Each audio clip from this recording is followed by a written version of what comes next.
Hey, happy day 581. 581. What's she up to now? Sharon Horne-Ellstrom. Nice to meet you. If we haven't met yet, often I go by the name of Pajama Grandma, and I'm actually in a very special pair of pajamas today. It belonged to my 99-year-old grandma who actually passed away, I want to say 3 weeks ago today. Yeah, 3 weeks ago today. And so in honor of her, I'm wearing one of her favorite little pajama sets and sporting a new haircut. It's interesting. I'm not used to it yet. You know, whenever you get a new haircut, I got bangs and I'm not used to bangs. And since I have challenging vision, I can see better out of my right eye than I can out of my left eye. The bangs, of course, are in my right eye. So when they get in my right eye, I get a little bit like freaked out and annoyed, but I'll get used to them. Anytime there's change in our life, it's something to get used to. But let's talk about the flip side today. A couple of things I'll go into first. First off, One Funnel Away Challenge, day 11 today, which is really day 4, for week 1, day 4.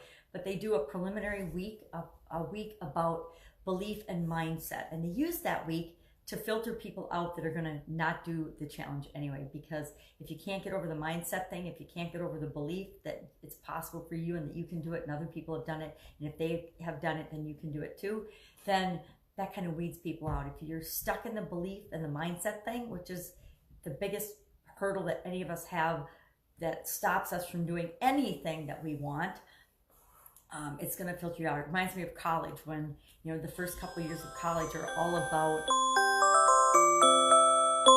Sorry, running late today, so my alarms are going off. It's all about weeding people out of different programs. I mean, I think of even back when I was in college, which was a long, long time ago now, the first year or two was a lot of classes designed to get you to quit school, get you out of that system, which I think is fascinating since it's big business and it was big business back then. Why would you want to weed people out and have them flunk out and fail out of school? It doesn't make really logical sense, but there's a lot of things in our lives and in our worlds that don't really make sense, right? I think we can agree on that.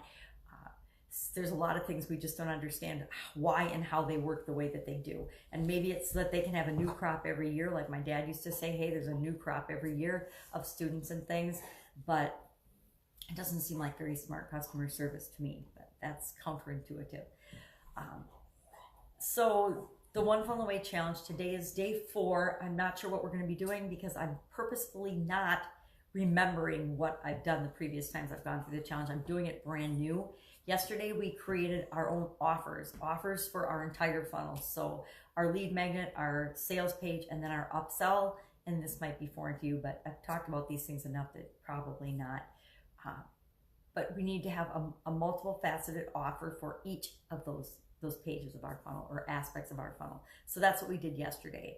Today, I honestly cannot remember. This week's all about offer creation. So maybe it's a catch-up day. Maybe it's I don't know. We'll find out. I'll find out when I do the lesson after I create my videos and my content today. So working on the One Funnel Away Challenge.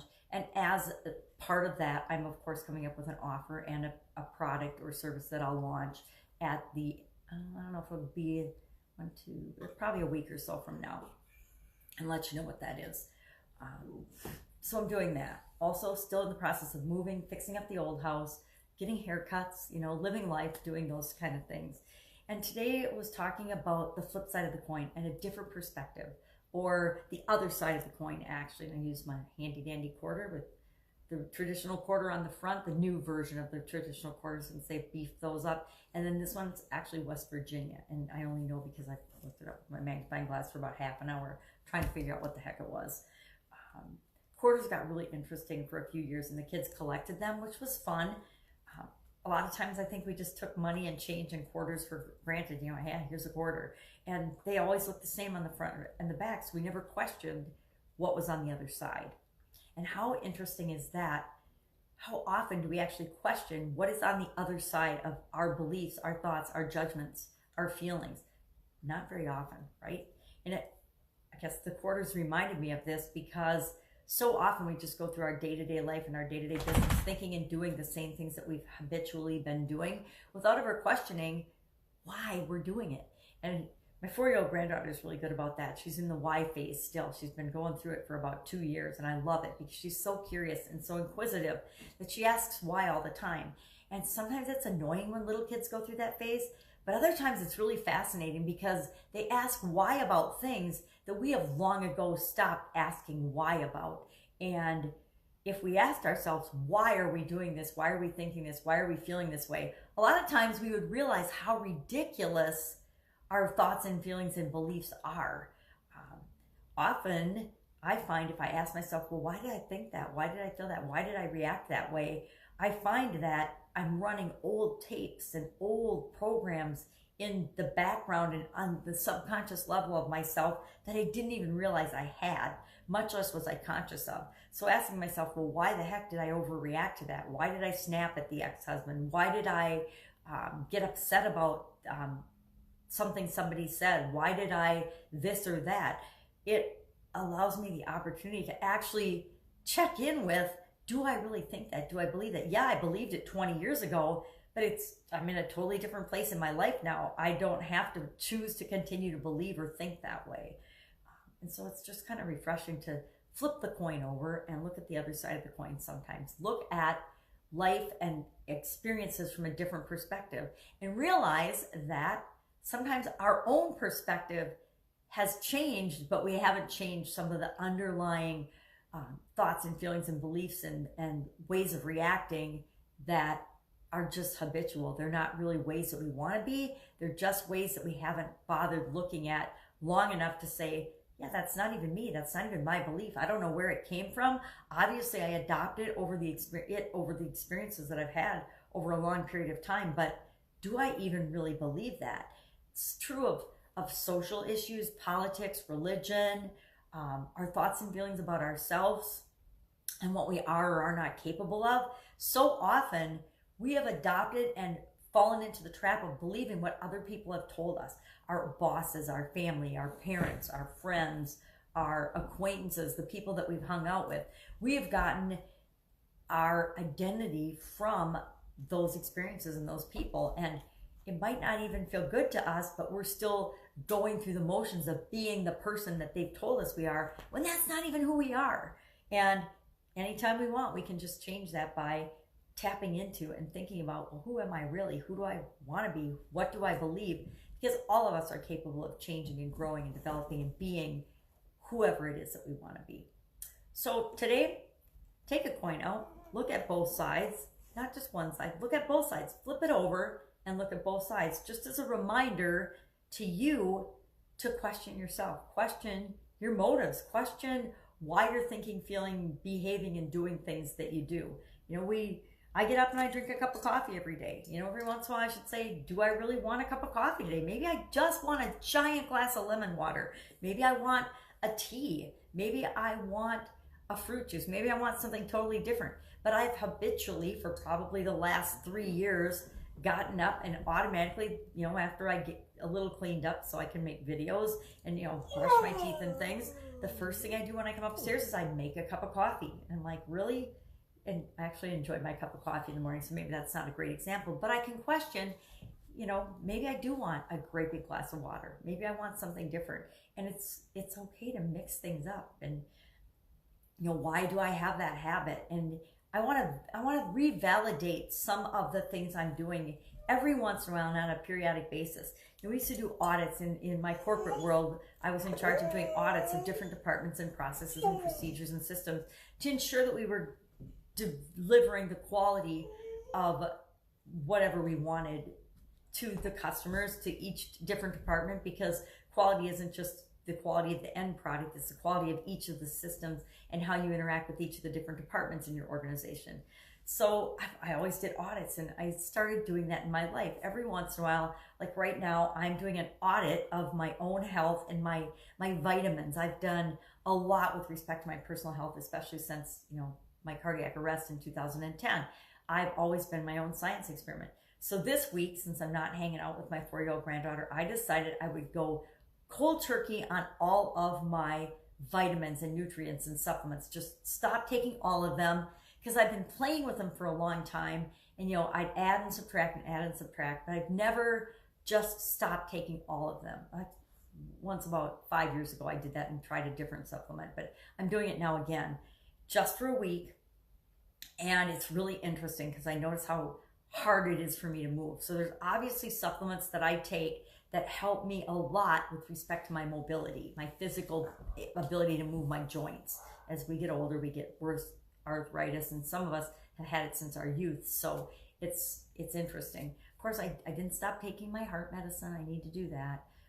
But I did stop taking everything else just to test out and experience and experiment with what should I be taking? Because every once in a while, our bodies change over the years, our cells change over. And what we needed in the past isn't what we need right now. Sometimes we find that what we're doing is really, really bad for us, even if we think it's good for us. I found that out 3 years ago. I've been doing everything I thought for my heart health for a long time. And all of a sudden, I was bedridden and couldn't walk because I was in intense inflammation pain. I had just a huge inflammation flare and I couldn't walk.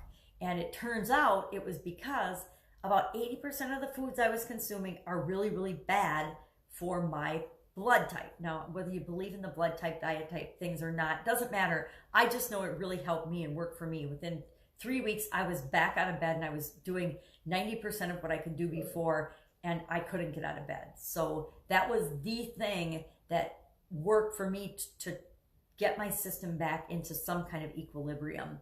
And prior, I'd never heard of it before then.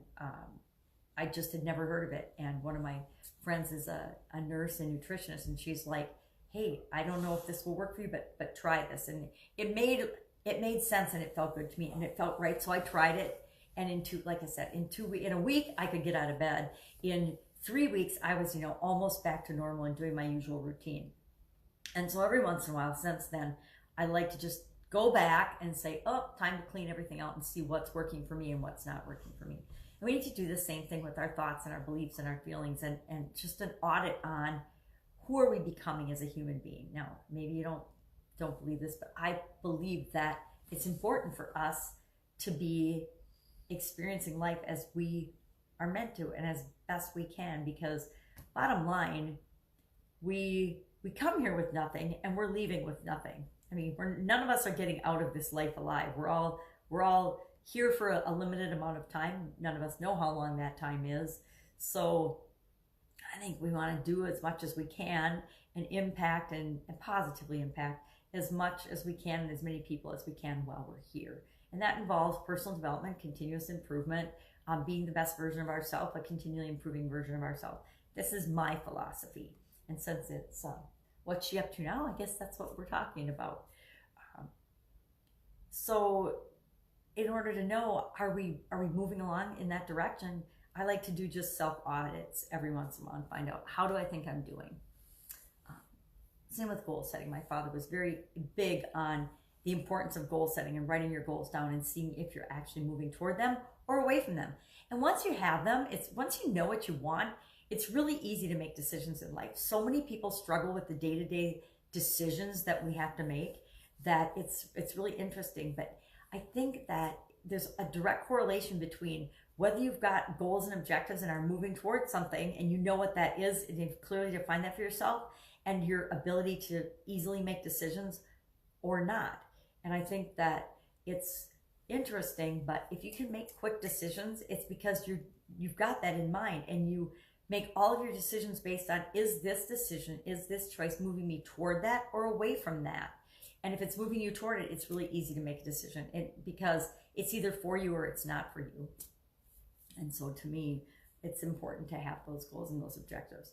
And so the flip side of the coin is sometimes all we have to do to alleviate the challenges and the struggles and the strife that appears in our life is just to put ourselves in other people's shoes. Try to see situations and things from other people's perspective.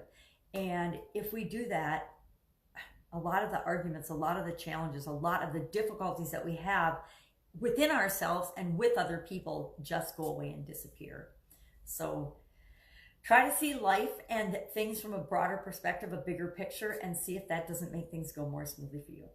That's it. Go out, have an awesome day. I've got a gazillion things to do today, like usual, and try to stay focused and move toward my goals and objectives as I recommend you do as well. See you tomorrow. Bye.